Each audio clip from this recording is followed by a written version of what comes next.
Aduyiswe Jesu Kristu. Sakhe mabili phela amaphuzu engifisa ukuba siwabuke evangelini ngomloba kaMarkus isahluko esesikhombisa.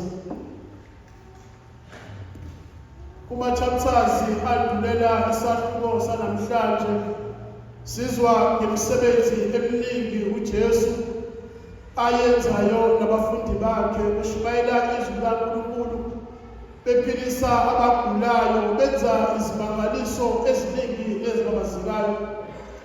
Lapha namhlanje uma ngabe siqala ivangeli, amazwi angihlaba umqwele avula ivangeli, kuthiwa kweza uJesu abaFarisi kanye nababhali bevela eJerusalema.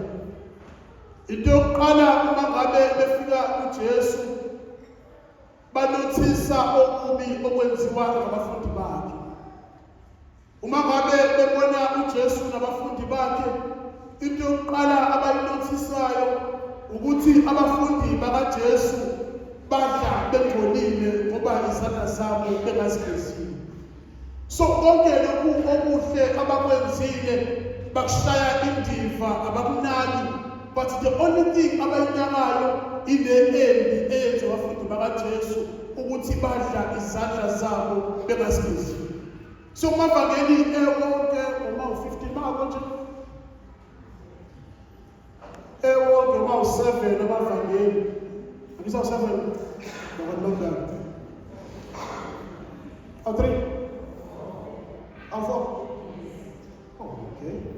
So kulamavangeli awu-4 aJesu akukho la sizwa khona abaFarisi okanye ababhali bencoma okuhle okwenziwa uJesu. But noma ngabe imaphi la bethola khona ithuba baya-atheka, ithuba abalitholayo bayamgxeka, ithuba abalitholayo basha abafundi bakhe ngamakhala. So benza zonke lezinto ezingenakuncoma noku-appreciate.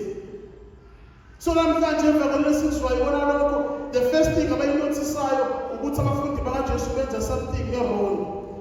Maybe mhlawumbe into esiyijwayele nathi ey'mpilweni zethu ukuthi noma ungenza kahle kangakanani kuyohlezi iqobo.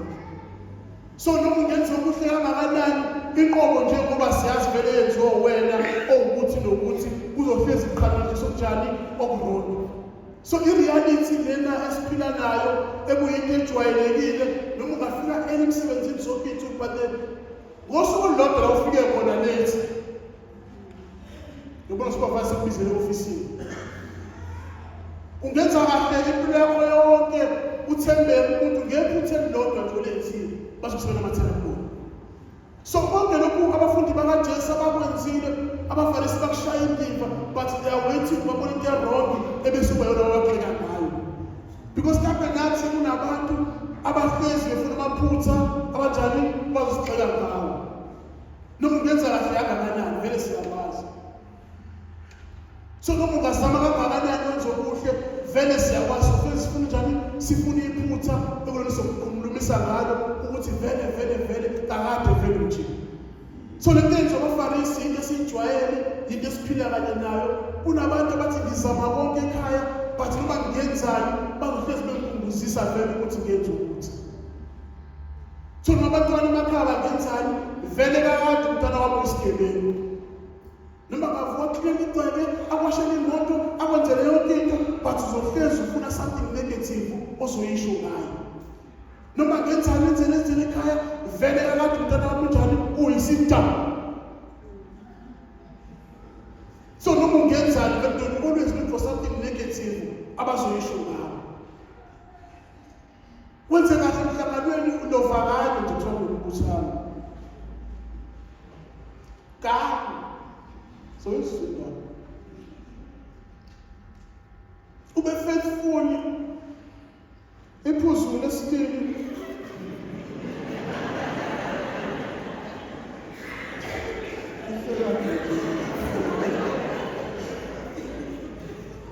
abafundi abanye abaFarisi bese Jesu esebaphendula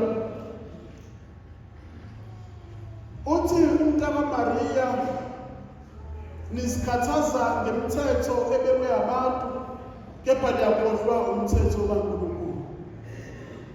Uyaqhubeka athi nikhathazwa ukuthi lokhu abantu abakudlayo eswini kuyabangcolisa, bese ephendula uJesu athi akuboni lokungena ngomlomo ukugcolisa umuntu. Kepha unjani? Bengena ngomlomo odliwayo njalo kuphuzwa. Ayibongisho. Kepha ungena ngomlomo mangabe kuyahlafuneka, mhlawumbe kuyaphuzeka. Ayibongisho uJesu kusho ukuthi uthi lokungena ngomlomo onjani? Okuyagcolisa umuntu.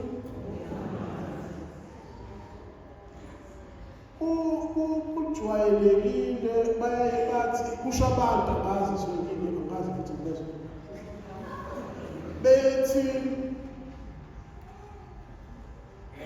bangcono abantu abakunjayo kunabantu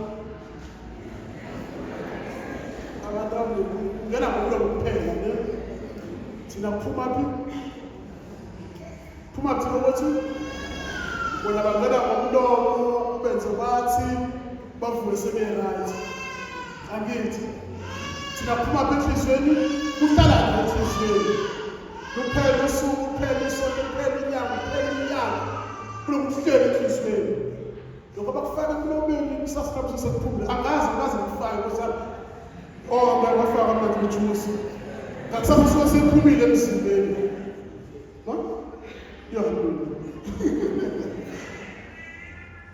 But uJesu ekunenaphuza okuqhakambisayo ukubaluleka kokucwebisa inhliziyo zethu. Ukuthi konke nje uma ngabe inhliziyo zethu zingenako ukungcwele, inhliziyo zethu zingenako ukulunga nokuhle, konke kuyizelezi. Ubantu masingafika njalo emamiseni, kepha inhliziyo zethu mangabe zibophile konke kuyizelezi.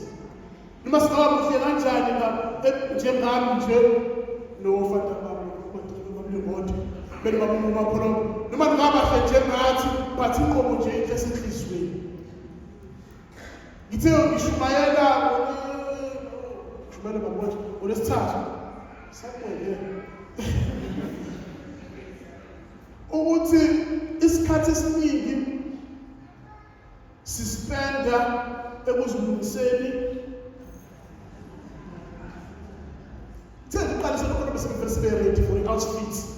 If I will have my style and my shop. I get them on Sunday with Quack like a pig. Because I said, more now as much as I'm going to be child. What's this country? We spend more time since we sing a part of it, get passport into this usage. And Perusu. Umuntu adesana iqolanga meqobo yakayina ingubo zikhini but ugcine nokuyofunda lokusenhliziyo yakho. Kube ithi ukuthi imihla namalanga siyazibuka esibukweni ngiright ngimuhle kube khamba kahle uzibukeni ngaphakathi kwena wazibusisa. Kulokuthi silungise ngaphandle ngaphakathi lethu areflect ngaphandle sikunayo. Kulokuthi bemahle ngaphandle emehlweni abantu kepha uNkulunkulu wazi ukuthi la kwenhliziyo zethu uyawazi ukugcona kwethu. So uJesu kubalulekile ukulungisa inhliziyo zenu. Athi baFarisi njengoba wayeprofethile uIsaya ukuthi ngidumisa ngemlomo yenu kepha inhliziyo zenu zichelele kanye nayo. Mhlawumbe nathi siyasomdumisa uNkulunkulu inhliziyo zenu sishiye ngaphandle singaphuma sithathe inhliziyo yethu ukuthi nokuthi siqhubeke nempilo. Siyabona ukuthi simdumisa uNkulunkulu kepha inhliziyo zethu zichelele kanye nayo. Okubalulekile ukuthi inhliziyo modele imizimba yethu.